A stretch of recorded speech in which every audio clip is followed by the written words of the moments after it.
असफलता एक चुनौती है, इसे स्वीकार करो। क्या कमी रह गई देखो और सुधार करो। जब तक सफल न हो नींद चैन को त्यागो तुम, संघर्ष का मैदान छोड़ मत भागो तुम। कुछ किए बिना ही जय जयकार नहीं होती, और कोशिश करने वालों की कभी हार नहीं होती। जय हिंद साथियों, मैं शैलेश श्रीवास्तव भारत एकेडमी में आप सभी का स्वागत करता हूं। तो साथियों, कल जैसे जो प्रीवियस क्लास थी उसमें अपन ने पढ़ा 1661 में इंग्लैंड के राजा चार्ल्स सेकेंड और पुर्तगाल की राजकुमारी कैथरीन का विवाह हुआ और बम्बई चार्ल्स सेकेंड को दहेज के रूप में मिली। अब इसके आगे करते हैं। इसके बाद दोस्तों क्या होता है कि सन 1668 में चार्ल्स सेकेंड ने बम्बई जो है ब्रिटिश ईस्ट इंडिया कंपनी को 10 पाउंड वार्षिक किराए पर दे दिया। तो 1687 में क्या होता है कि ब्रिटिश ईस्ट इंडिया कंपनी ने बम्बई को क्या बनाया, मुख्यालय बनाया, और बम्बई का संस्थापक किसे बोला जाता है, गेराल्ड अंगियार को।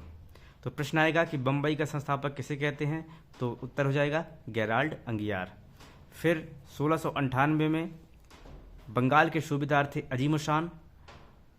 तो कालीकाता, गोविंदपुरी और सुल्तानती की जमींदारी जो है 12,000 रुपये वार्षिक पर ब्रिटिश ईस्ट इंडिया कंपनी को दे दिया।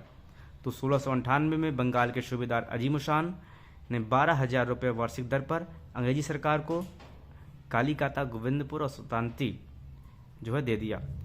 फिर अंग्रेजी सरकारों ने क्या किया, इन क्षेत्रों को मिलाकर ही कलकत्ता की स्थापना हुई, जहां चार्नेक ने फोर्ट विलियम का निर्माण किया। तो प्रश्न आ जाएगा कि फोर्ट विलियम का निर्माण कहाँ किया गया है, तो आंसर हो जाएगा कलकत्ता। किसने किया था, चार्नेक ने। तो फिर से एक बार 1698 में बंगाल के सूबेदार अजीम शान ने कालीकाता, गोविंदपुर और सुल्तानती की जमींदारी 12,000 रुपये वार्षिक दर पर ब्रिटिश ईस्ट इंडिया कंपनी को दिया, जिससे इन्हीं क्षेत्रों को मिलाकर ही कलकत्ता की स्थापना हुई और फोर्ट विलियम का भी निर्माण किया गया कलकत्ता में चार्नेक द्वारा। अब आता है 1717। तो 1717 में विलियम हैमिल्टन, ये एक ब्रिटिश डॉक्टर थे। उस टाइम भी ऐसी कहानी थी कि फर्रुखसियर, मुगल सम्राट फर्रुखसियर, इसको घृणित कायर भी बोलते हैं, तो मुगल सम्राट फर्रुखसियर को बीमार हुए और इलाज करने के लिए जो है अंग्रेजी सरकारों ने विलियम हैमिल्टन को भेजा और विलियम हैमिल्टन ने फर्रुखसियर का इलाज किया और वो ठीक हो गए। तब इसी खुश होकर फर्रुखसियर ने ब्रिटिश ईस्ट इंडिया कंपनी को व्यापार करने का अधिकार प्रदान किया, जिसे हम दस्तक बोलते हैं। अब उस व्यापार करने में क्या कुछ दस्तक, पहले क्या हुआ कि सूरत में कंपनी को निःशुल्क व्यापार करने का अधिकार प्राप्त हुआ। इस दस्तक के द्वारा बंगाल में कंपनी को निःशुल्क व्यापार प्राप्त करने का अधिकार मिला। बम्बई जो अंग्रेजी हुकूमत के द्वारा जो सिक्के टकसाल में, बम्बई टकसाल में जो सिक्के ढाले जाते थे, उन सिक्कों को मुगल साम्राज्य में मान्यता मिल गई। जब मान्यता मिल गई सिक्कों को, तो वो सिक्कों सुचारू रूप से मार्केट में, बाजार व्यवस्था में चलने लगे। ब्रिटिश इतिहासकार एक थे रॉबर्ट होम्स। रॉबर्ट होम्स ने इस अधिकार को, जो अधिकार फर्रुखसियर ने ब्रिटिश ईस्ट इंडिया कंपनी को दिया, तो रॉबर्ट होम्स ने इस अधिकार को कंपनी का मैग्ना कार्टा कहा। That is very important question. यदि प्रश्न आए कि कंपनी का मैग्ना कार्टा किसने कहा, तो रॉबर्ट होम्स ने। ठीक, तो इसके आगे देखते हैं। इसके बाद दोस्तों डेनिश कंपनी आती है, जो डेनमार्क के निवासी थे। डेनमार्क एक देश है, वहाँ के निवासी थे डेनिश कंपनी। डेनिश कंपनी ने जो 1616 में ओविजेडे, प्रथम डेनिश व्यक्ति भारत आया। जैसे पुर्तगालियों में वास्को डी गामा प्रथम व्यक्ति आए और अंग्रेजों में मिल्टन हॉल स्थल मार्ग से आए थे।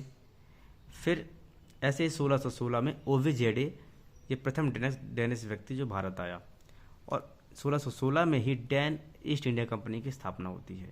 ब्रिटिश कंपनी की स्थापना हुई सन 1600 में और 1616 में डैन ईस्ट इंडिया कंपनी की स्थापना भी होती है।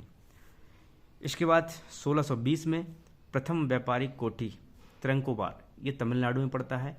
तो डेनिश ने प्रथम व्यापारिक कोठी कहाँ बनाई थी, त्रंकोबार में। बहुत ही अच्छा प्रश्न है। ये प्रश्न पूछा भी गया है।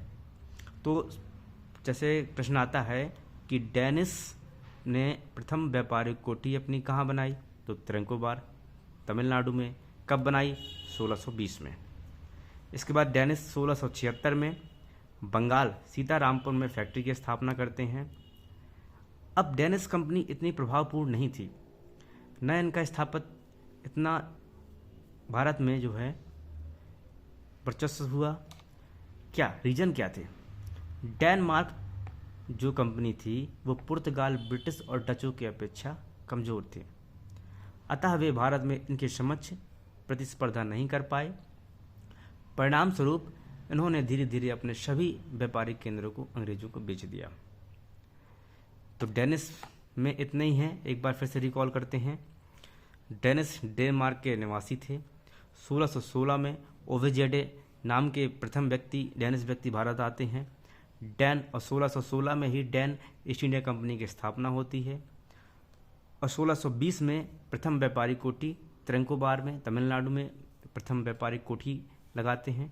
और 1676 में बंगाल सीतारामपुर में फैक्ट्री की स्थापना करते हैं। तो डेनिस में यदि प्रश्न आएगा तो ये 1620 में प्रथम व्यापारिक कोठी की स्थापना। तो एक बार फिर से रिकॉल करते हैं।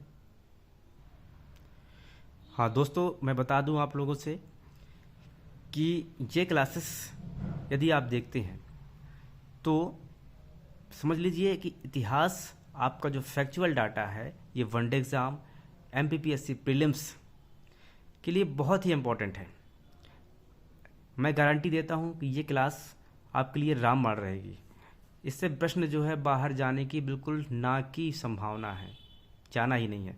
चलिए तो एक बार रिकॉल करते हैं।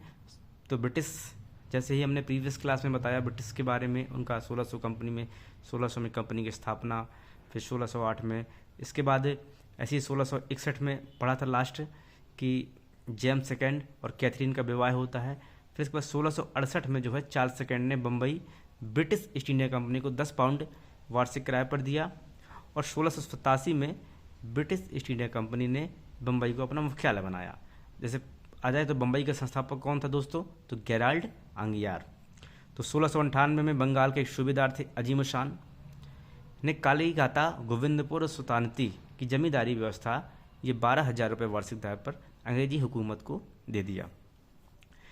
तो अंग्रेजी सरकार ने क्या किया कि इन क्षेत्रों को मिलाकर ही कलकत्ता की स्थापना की थी। तो कलकत्ता की स्थापना इन तीनों क्षेत्रों को मिलाकर होती है। और फोर्ट विलियम का निर्माण भी कलकत्ता में होता है चार्नेक के द्वारा। अब 1717 ईस्वी में मुगल सम्राट फर्रुखसियर, जिनको घृणित कायर बोला जाता है, प्रश्न आया था कि घृणित कायर किस मुगल सम्राट को बोला जाता है, तो फर्रुखसियर को।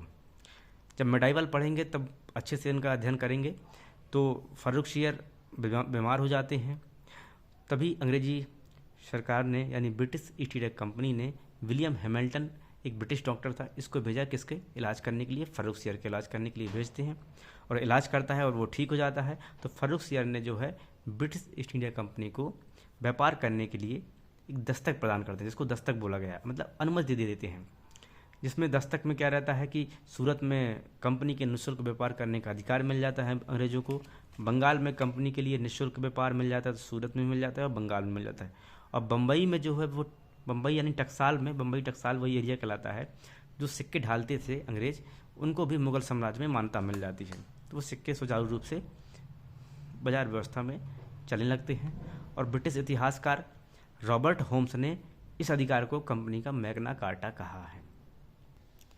इसके बाद मित्रों डेनिस आते हैं, जो डेनमार्क के निवासी हैं। 1616 में ओवेजेडे, जो प्रथम डेनिश व्यक्ति भारत आया, और 1616 में ही डैन ईस्ट इंडिया कंपनी की स्थापना होती है। फिर 1620 में प्रथम व्यापारिक कोठी लगाते हैं त्रिंकोबार तमिलनाडु में। और 1676 में बंगाल सीतारामपुर में फैक्ट्री की स्थापना हुई।